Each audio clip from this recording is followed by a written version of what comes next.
श्रीमद् भागवत गीता अध्याय 5। उसके उपरांत अर्जुन ने पूछा, हे कृष्ण, आप कर्मों के संन्यास की और फिर निष्काम कर्म योग की प्रशंसा करते हैं, इसलिए इन दोनों में एक जो निश्चय किया हुआ कल्याणकारक होवे उसको मेरे लिए कहिए। इस प्रकार अर्जुन के पूछने पर श्री कृष्ण महाराज बोले, हे अर्जुन, कर्मों का संन्यास अर्थात मन, इंद्रियों और शरीर द्वारा होने वाले संपूर्ण कर्मों में कर्तापन का त्याग और निष्काम कर्म योग अर्थात समत्व बुद्धि से भगवदर्थ कर्मों का करना, ये दोनों ही परम कल्याण के करने वाले हैं। परंतु उन दोनों में भी कर्मों के संन्यास से निष्काम कर्म योग साधन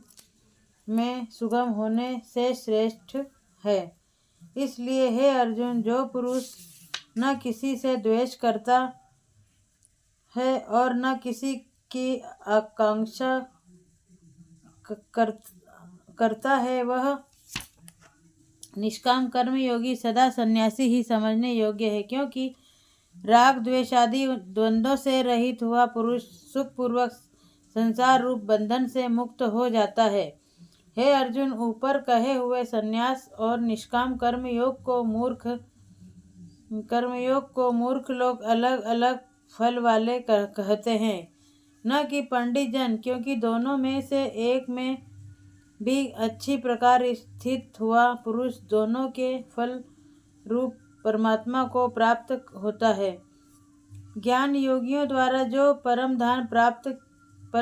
प्राप्त किया जाता है, निष्काम कर्म योगियों द्वारा ही भी वही प्राप्त किया जाता है। इसलिए जो पुरुष ज्ञान योग और निष्काम कर्म योग को फल रूप से एक देखता है, वह ही यथार्थ देखता है। परंतु हे अर्जुन, निष्काम कर्म योग के बिना संन्यास अर्थात मन, इंद्रियों और शरीर द्वारा होने वाले संपूर्ण कर्मों में कर्तापन का त्याग प्राप्त होना कठिन है, और भगवत स्वरूप को मनन करने वाला निष्काम कर्म योगी परम ब्रह्म परमात्मा को शीघ्र ही प्राप्त हो जाता है। वश में किया हुआ है शरीर जिसके ऐसा जितेंद्रिय और विशुद्ध अंतःकरण वाला एवं संपूर्ण प्राणियों के आत्म रूप परमात्मा में एक ही भाव हुआ निष्काम कर्म योगी कर्म करता हुआ भी लिपायमान नहीं होता। हे अर्जुन, तत्व को जानने वाला सांख्य योगी तो देखता हुआ, सुनता हुआ, स्पर्श करता हुआ, सूंघता हुआ, भोजन करता हुआ, गमन करता हुआ, सोता हुआ, श्वास लेता हुआ, बोलता हुआ, त्यागता हुआ, ग्रहण करता हुआ तथा आँखों को खोलता और मीचता हुआ भी सब इंद्रियां अपने अपने अर्थों में बरत रही हैं। इस प्रकार समझता हुआ निसंदेह ऐसे माने कि मैं कुछ भी नहीं करता हूँ। परंतु हे अर्जुन,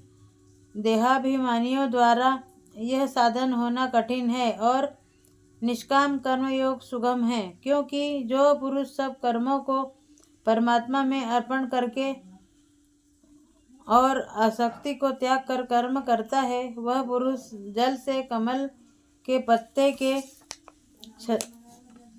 सदृश पाप से लिपायमान नहीं होता। इसलिए निष्काम कर्म योगी ममत्व बुद्धि रहित केवल इंद्रिय, मन, बुद्धि और शरीर द्वारा भी आसक्ति को त्याग कर अंतःकरण की शुद्धि के लिए कर्म करते हैं। इसी से निष्काम कर्मयोगी कर्मों के फलों को परमेश्वर के अर्पण करके भगवत प्राप्ति रूप शांति को प्राप्त होता है, और सकामी पुरुष फल में आसक्त हुआ कामना के द्वारा बंधता है। इसलिए निष्काम कर्म योग उत्तम है। हे अर्जुन, वश में है अंतःकरण जिनके ऐसा सांख्य योग का आचरण करने वाला पुरुष तो निसंदेह न करता हुआ और न करवाता हुआ 9 द्वारों वाले शरीर रूप घर में सब कर्मों को मन से त्याग कर अर्थात इंद्रियों के अर्थों में बरतती है, ऐसे मानता हुआ आनंद पूर्वक सच्चिदानंद परमात्मा के स्वरूप में स्थित रहता है। परमेश्वर भी भूत प्राणियों के न कर्तापन को और न कर्मों को तथा न कर्मों के फल के संयोग को वास्तव में रचता है, किंतु परमात्मा के सकाश से प्रकृति ही बरतती है, अर्थात गुण ही गुणों में बरत रहे हैं। सर्वव्यापी परमात्मा न किसी के पाप कर्म को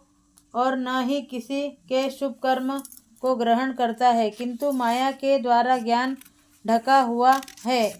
इससे सब जीव मोहित हो रहे हैं। परंतु जिनका वह अंतःकरण का अज्ञान आत्मज्ञान द्वारा नाश हो गया है, उनका वह ज्ञान सूर्य के सदृश उस सच्चिदानंद घन परमात्मा को प्रकाशता है, अर्थात परमात्मा के स्वरूप को साक्षात कराता है। हे अर्जुन, तद्रूप है बुद्धि जिनकी तथा तद्रूप है मन जिनका, और उस सच्चिदानंद घन परमात्मा में ही है निरंतर एक ही भाव से स्थिति जिनकी, ऐसे तत्परायण पुरुष ज्ञान के द्वारा पाप रहित हुए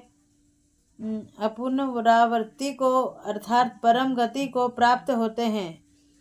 ऐसे में ज्ञानी जन विद्या और विनय युक्त ब्राह्मण में तथा गौ हाथी कुत्ते और चांडाल में भी समभाव से देखने वाले ही होते हैं। इसलिए जिनका मन समत्व भाव में स्थित है, उनके द्वारा इस जीवित अवस्था में ही संपूर्ण संसार जीत लिया गया, अर्थात वे जीते हुए ही संसार से मुक्त हैं,